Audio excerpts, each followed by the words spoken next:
आप देख रहे हैं फास्ट 24 न्यूज। न मेरा है न तेरा है, ये हिंदुस्तान सबका है। नहीं समझी गई ये बात तो नुकसान सबका है। न तेरा है न मेरा है, ये हिंदुस्तान सबका है। नहीं समझी गई ये बात तो नुकसान सबका है। जो आकर मिल गई इसमें वो दिखलाई नहीं देती, जो नदियां मिल गई इसमें वो दिखलाई नहीं देती। महासागर बनाने में मगर एहसान सबका है। महासागर बनाने में मगर एहसान सबका है। मान्यवर, हम लोग बचपन से एक शब्द सुनते आए, सरकार माई बाप। सरकार माई बाप यानी कि जो सरकार होती है वो लोगों की माई बाप होती है, मां की तरह ख्याल रखती है, पिता की तरह ख्याल रखती है। लेकिन अगर कोई सरकार अपने बच्चों को उसका गला घोटने पे उतारू हो जाए तो वो फिर सरकार निष्पक्ष सरकार नहीं है। नहीं है मान्यवर, वो सौतेली मां है, वो सौतेली मां है, उसका व्यवहार सौतेला है। और आज आप जो काम कर रहे हैं इस बिल के माध्यम से, आप बाबा साहब डॉक्टर भीमराव अंबेडकर जी के द्वारा लिखे गए संविधान की हत्या कर रहे हैं। और ये बात मैं इसलिए कह रहा हूं कि बाबा साहब डॉक्टर भीमराव अंबेडकर जी ने संविधान की धारा 26 में लिखा, धार्मिक मामलों के प्रबंधन की स्वतंत्रता, धार्मिक एवं धर्मार्थ उद्देश्यों के लिए संस्थाओं की स्थापना एवं रखरखाव करना, धर्म के मामलों में अपने स्वयं के मामलों का प्रबंधन करना, चल एवं अचल संपत्ति का स्वामित्व एवं अधिग्रहण करना तथा ऐसी संपत्ति का कानून के अनुसार प्रशासन करना। यह अधिकार आपने नहीं दिया, यह अधिकार किसी भारतीय जनता पार्टी के लोगों ने नहीं दिया। यह अधिकार बाबा साहब डॉक्टर भीमराव अंबेडकर जी के द्वारा लिखे गए भारत के संविधान ने दिया मानकर। और आप उस संवैधानिक अधिकार को छीन रहे हैं एक गैर संवैधानिक बिल लाके। क्या क्या लिखा इस कानून के अंदर आपने, किस तरीके से आपने इस संविधान की हत्या करने का काम किया। आप बड़ी बड़ी बातें कर रहे हैं। यह सरकार कह रही है कि ये कानून हम मुसलमानों के भले के लिए आ रहे हैं। जब मैं आपसे सुनता हूं तो मुझे लगता है कपिल शर्मा कॉमेडी सर्कस में बोल रहा है। आप मुसलमानों का भला कर रहे हैं, आप मुसलमानों का भला कर रहे हैं। दोनों सदन में एक भी सदस्य, दोनों सदन में सिर्फ एक सदस्य गुलाम अली को छोड़ के एक भी सदस्य आपका मुसलमान नहीं है। आप मुसलमानों का भला कर रहे हैं, आप मुसलमानों का भला कर रहे हैं। पूरी सरकार में एक मंत्री आपका मुसलमान नहीं है, आप मुसलमानों का भला कर रहे हैं। दो नेता अपने घरों में आपने बैठा दिया, मुख्तार अब्बास नकवी, शाहनवाज हुसैन, दोनों की राजनीति आपने खत्म कर दी। आप मुसलमानों का भला कर रहे हैं, आप मुसलमानों का भला कर रहे हैं, आप मुसलमानों का भला कर रहे हैं। अरे सुनना सीखो पहले। मान्यवर, मैं इनके इस कानून में क्या क्या लिखा हुआ है, क्या क्या कहा है इन्होंने। बैठ जाए कृपया, गुलाम अली जी बैठ जाए। धार्मिक संपत्तियों को यह बिल कब्जा करने की नापाक कोशिश है। और धार्मिक संपत्तियों को सदन में इतनी कब्जा करने के लिए सदन में इतनी शांति है कि आराम से आप बोलोगे तो आराम से बोल रहा हूं सर। हाँ। आप बैठे हैं तो आपको देख के वैसे ही आराम आ जाता है। आपको देख के मैं वैसे ही आराम में रहता हूं सर। आप जब है आपका संरक्षण है तो आराम से ही बोल रहा हूं। बोलिए। मान्यवर, धार्मिक संपत्तियों को कब्जा करने की एक कोशिश है। इसलिए इस बिल पर न हिंदू को खुश होना चाहिए, न सिख को खुश होना चाहिए, न ईसाई को खुश होना चाहिए, न जैन को खुश होना चाहिए, न बौद्ध को खुश होना चाहिए, क्योंकि नंबर सबका आएगा।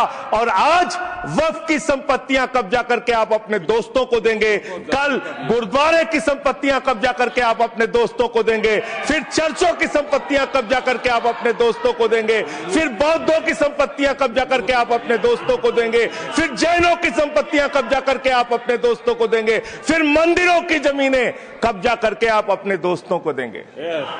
आप तो वो लोग हैं जिन्होंने प्रभु श्री राम के मंदिर में भी घोटाला किया, मान्यवर, प्रभु श्री राम के मंदिर के जमीन में घोटाला किया। मैं कागज दूंगा सर, मैं कागज दूंगा। बंद कर दिया मैंने। ये लोग राम मंदिर में घोटाला करने वाले लोग हैं, राम मंदिर की जमीन का चंदा खाने वाले लोग हैं सर। ये लोग 2 करोड़ की जमीन 5 मिनट में 18 करोड़ में बेची सर इन लोगों ने। 16.5 करोड़ का घोटाला किया, 18.5 करोड़ में जमीन बेची। ये राम मंदिर में घोटाला करने वाले लोग हैं सर। मान्यवर, अरे प्रभु श्री राम के नाम का पैसा खाते हो तुम लोग।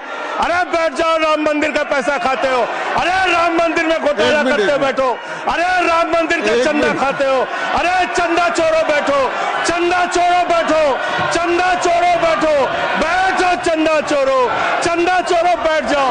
चंदा चोर हो तुम लोग चंदा चोर हो, चंदा चोर हो तुम लोग, चंदा चोर हो, चंदा चोर हो, चंदा चोरो बैठो। 1 मिनट को प्लीज, चंदा चोरो बैठो। सभापति महोदय, Shri Gajendra Singh ji. Sir I am not dealing sir, I am not dealing. सदस्य ने चंदा चोरी किया इन्होंने, राम का पैसा खाया, करने वाले प्रभु श्री राम का पैसा खाया सर इन्होंने। राम मंदिर का विषय, राम मंदिर में चंदा चोरी किया इन्होंने। बैठ जाए, चंदा चोर है सर ये लोग। इन्होंने प्रभु श्री राम का चंदा खाया, कृपया बैठ जाए। चंदा चोरी किया सर, कृपया बैठ जाए। राम मंदिर के संबंध में सर राम मंदिर के संबंध में कहे गए सभी शब्दों को मैं कार्रवाई से निकाल रहा हूं, कार्रवाई से निकाल दिए। 2 करोड़ की जमीन 18.5 करोड़ में खरीदी इन लोगों ने।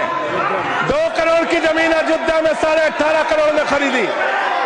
मान्यवर, कृपया मान्यवर, मेरा टाइम बचाया जाए सर। मान्यवर, टाइम पॉज कीजिए सर, टाइम पॉज कीजिए, बैठाइए इनको। Point of order, point of order, yes allow sir. I am not dealing sir. Point of order, Bhupendra Yadav please sit down.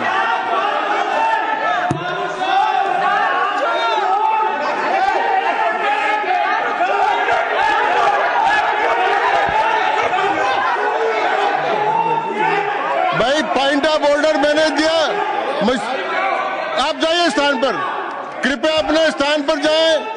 मैंने व्यवस्था का प्रश्न उठाने का मौका दिया भूपेंद्र जी यादव को। आप सब लोग अपने स्थान पर जाएं, कृपया अपने स्थान पर चले जाएं, कृपया अपने स्थान पर जाएं, सबको चोर बना, कृपया बैठे। चोरी में जेल में रहे। मैंने भूपेंद्र जी, कृपया बैठ जाए, कृपया। श्री भूपेंद्र यादव सर, मैं पहले Bhupendra ji, yes sir, Bhupendra Yadav sir, Madan ji Rathore कृपया बैठ जाएं। सर ये कृपया, मैंने भूपेंद्र जी यादव को व्यवस्था का प्रश्न उठाने की अनुमति दी है, लेकिन मैं पहले बता दूं कि राम मंदिर के बारे में जो कुछ इनको कहा मैंने उसको एक्सपेंस कर दिया है, वो कार्रवाई का हिस्सा नहीं है। आप बोलिए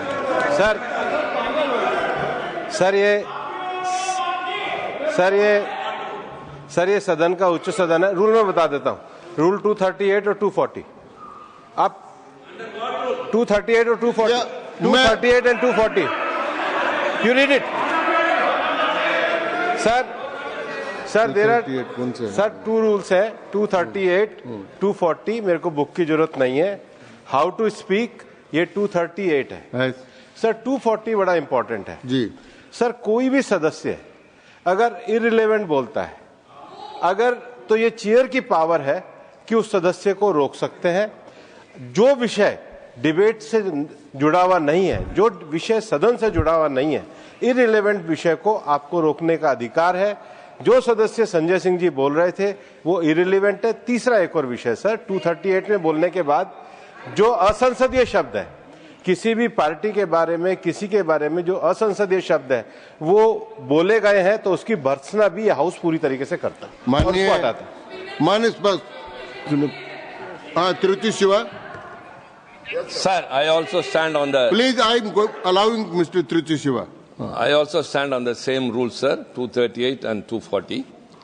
You didn't quote 238. You remember 240, but 238 you are well versed, I know, but you are not quoted. Nothing refer, only the rule number. Yes, yes. refer to any matter of fact on which a judicial decision is pending. No.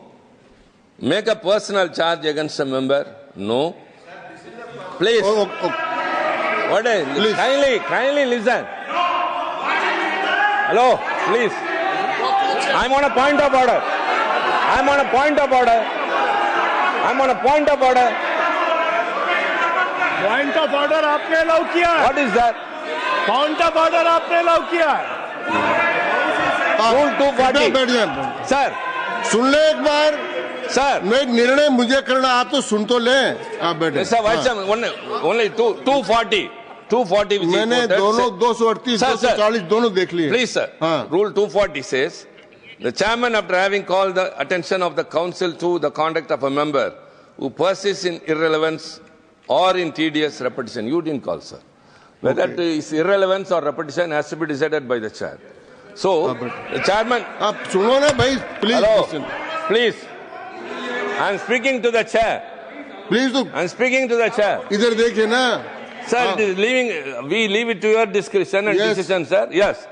And not it is repetition or irrelevance can be decided by any other member, sir. Only you, sir. Okay, thank you. मैंने श्री भूपेंद्र जी यादव ने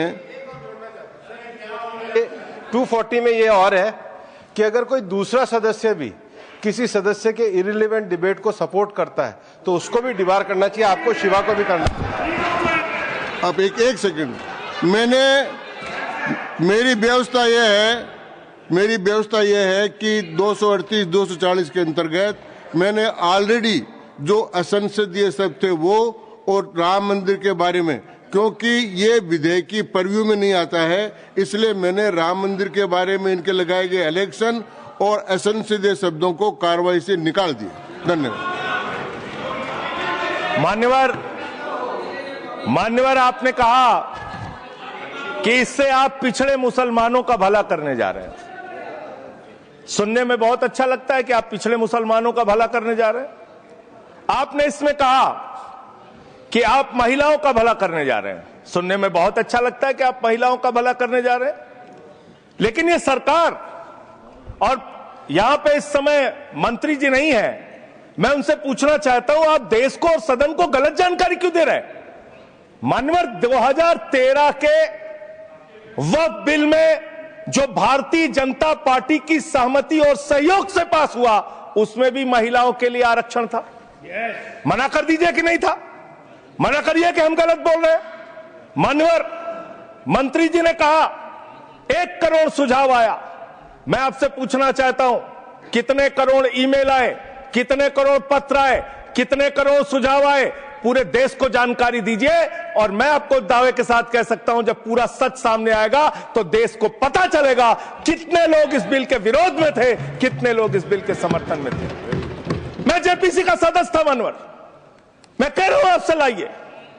और आप पिछड़े मुसलमानों का भला करना चाहते हैं? मैं आपसे हाथ जोड़कर निवेदन करता हूं, विनती करता हूं, और हमारे जो मित्र उधर भी हैं, अगर आप मेरी बात से सहमत हैं तो समर्थन करना। समाज में छुआछूत को, बीमारी को मिटाने के लिए चलिए उठाते हैं कदम, और अगले सत्र में एक बिल लेके आइए। जितने भी हिंदुओं की कमेटियां हैं, ट्रस्ट है, बोर्ड है, उन सारे ट्रस्ट और कमेटियों में 80% आरक्षण दलित, आदिवासी और पिछड़े हिंदुओं को दीजिए। मैं समर्थन करूंगा आपका, माला पहनाऊंगा आपको। आप पिछड़ों का भला करने की बात करते हैं, आप दलितों का भला करने की बात करते हैं। आपकी मातृ संस्था आरएसएस 100 साल तक आपने एक भी दलित, पिछड़ा और आदिवासी, एक भी महिला को आज तक आरएसएस का प्रमुख नहीं बनाया। आप दलितों और पिछड़ों और आदिवासियों की आरएसएस के बारे में भला करने की बात करते कर हैं। दीजिए। माननीय, इस बिल में क्या लिखा है? आप जो भी बातें इस विधेयक के अलावा बोलेंगे, उन सब को मैं एक्सप्लेन सर, ये करूंगा। क्या उसमें सच नहीं है? क्या ये सच नहीं है? सर, मेरा टाइम रोका जाए। और सर, बिल के बारे में बात करते हैं माननीय। मंत्री जी ने कहा आज आप इस बिल को पास कर रहे हैं, आज आपका सीना चौड़ा हो रहा है, आपको लग रहा है एक धर्म के अधिकार को आप छीन रहे हैं। नहीं, कल को आप सभी धर्मों की धार्मिक संपत्तियां छीन के आप अपने दोस्तों का देने का काम करेंगे। मैं फिर इसको दोहरा रहा हूं और फिर इसको कह रहा हूं कि आप ये करेंगे, धार्मिक संपत्तियों के कब्जा करने का काम करेंगे। और किसी गलतफहमी में मत रहिए। आपको लोकसभा के चुनाव में मात्र 36% वोट मिला है। इस देश की 64% आबादी आज भी आपके खिलाफ है, आज भी आपके खिलाफ खड़ी है। किसी गलतफहमी में मत रहिए। बड़ी बड़ी सत्ता उखड़ गई और चली गई। मान्यवर, आपने इसमें लिखा बिल के अंदर कि वक्फ कमेटी के अंदर गैर मुसलमान इसका सदस्य बन सकता है। आप क्या गुरुद्वारा कमेटी के अंदर गैर सिख को मेंबर बना सकते हैं? क्या ईसाई कमेटी के अंदर गैर ईसाई को सदस्य बना सकते हैं? क्या बौद्धों की कमेटी के अंदर गैर बौद्ध को, क्या जैनों की कमेटी के अंदर गैर जैन को आप मेंबर बना सकते हैं? और इतना ही नहीं, क्या आप हिंदुओं के ट्रस्ट में, मंदिर के ट्रस्ट में आप क्या गैर हिंदू को मेंबर बना सकते हैं? नहीं बना सकते, नहीं बना सकते। आप एक झूठ फैला रहे हैं देश भर में झूठ फैला रहे हैं। आप कह रहे हैं ये मैं पढ़ रहा हूं राम मंदिर का, सर, राम मंदिर ट्रस्ट। झूठ शब्द असंसदीय है, जो असंसदीय शब्द है उनको निकाल दीजिए। सत्य से परे, सत्य से परे। सर, ये प्रभु श्री राम के मंदिर का ट्रस्ट, मैं इसका समर्थन करता हूं। नहीं, आप सर, मैं इसका समर्थन कर रहा हूं। ये सब्जेक्ट नहीं है सर, समर्थन कर रहा हूं। सुन तो लीजिए, आप कहे से नहीं सुनूंगा। डिस्ट्रिक्ट मजिस्ट्रेट प्रोसीडिंग में नहीं आएगा। सर, मेरी बात तो बिल्कुल नहीं आएगा। सर, मेरी बात सुन लीजिए। घनश्याम जी प्लीज। चेयरमैन साहब, district magistrate of Ayodhya will be ex officio trustee who will be A practicing Hindu. If the DM is not Hindu, then additional district magistrate will be an ex officio member of the trust. हम इसका समर्थन करते हैं sir. Hindu धर्म के trust में हिंदू को member होना चाहिए, आपने लिखा, हम इसका समर्थन करते हैं। लेकिन आप दूसरे धर्मों के ऊपर कह रहे हैं। कल को आप गुरुद्वारा कमेटियों में कहेंगे सिख नहीं, दूसरे धर्म के लोग इसमें आएंगे। कल को आप जैन कमेटियों में घुसड़ेंगे, बौद्धों की कमेटियों में घुसड़ेंगे। ये बात गलत है, ये पूरी तरीके से गलत है। और आज पूरे देश को आप बताइए, मान्यवर, पूरे देश को आप बताइए, 2009 में आपने अपना घोषणा पत्र जारी किया था, मैनिफेस्टो। ये मैनिफेस्टो आपका लेके आया हूं, ये तो आपका डॉक्यूमेंट है, मेरे घर नहीं बना। इस मैनिफेस्टो में लिखा है इन्होंने कि 2009 के मैनिफेस्टो में लिखा है कि वक्फ की जमीनों पर जो अवैध कब्जे हुए हैं, के.आर. रहमान की कमेटी की रिपोर्ट के हिसाब से हम मुस्लिम धर्म गुरुओं के साथ बातचीत करके उसको खाली कराने का काम करेंगे। कितना दोहरा चरित्र है आपका। आपने कहा वक्फ की जमीनों को खाली कराने का काम करेंगे जिसपे कोई और कब्जा कर रखा है। मान्यवर, एक और बात, सुप्रीम कोर्ट के अंदर आप कह रहे हो कागज चाहिए, कागज चाहिए। मंत्री जी ने कहा कागज चाहिए। मंत्री जी, आपको कागज की बहुत जरूरत होती है, कागज आपको चाहिए। आपकी सरकार ने 2020 में, ये पूरे देश को देखना चाहिए, पूरे देश को सर, 2020 में मैं जेपीसी का मेंबर था, एक कागज वहां मिला मैं 2020 में सुप्रीम कोर्ट में। सर, आप, मेरी बात नहीं आ रही सर, मेरी बात नहीं आ रही। 2020 में मान्यवर, इस भारत की सरकार ने, मोदी जी की सरकार ने शपथ पत्र दिया सुप्रीम कोर्ट में। से क्या लिखा हुआ है? 99% वक्फ की संपत्तियां डिजिटाइज हो चुकी हैं। मुख्तार अब्बास नकवी साहब आपके मंत्री थे, उनका बयान है 100% वक्फ की संपत्तियां डिजिटाइज हो चुकी हैं।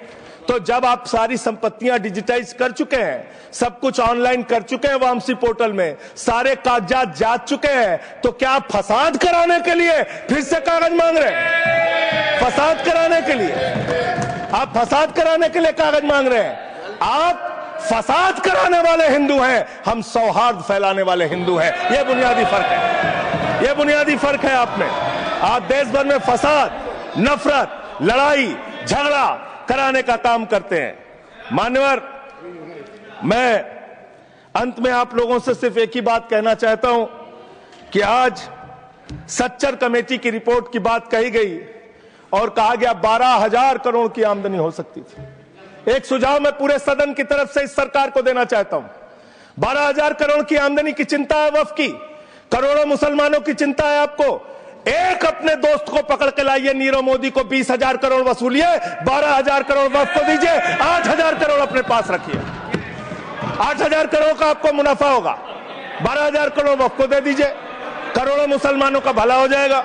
मान्यवर अंतिम बात कह के आपने कहा सच्चर कमेटी की रिपोर्ट से 12,000 करोड़ की आमदनी की बात कही गई है। अर्ध सत्य मत बोलिए, पूरा सत्य बोला कीजिए, सुविधाजनक सत्य मत बोलिए, पूरा सच बोला कीजिए। मंत्री जी, इसमें लिखा हुआ है सच्चर कमेटी की रिपोर्ट में कि भारत की सरकार ने, राज्यों की सरकार ने अलग अलग राज्यों में अलग अलग जगहों पे 365 वक्फ की संपत्तियां कब्जा कर रखी हैं।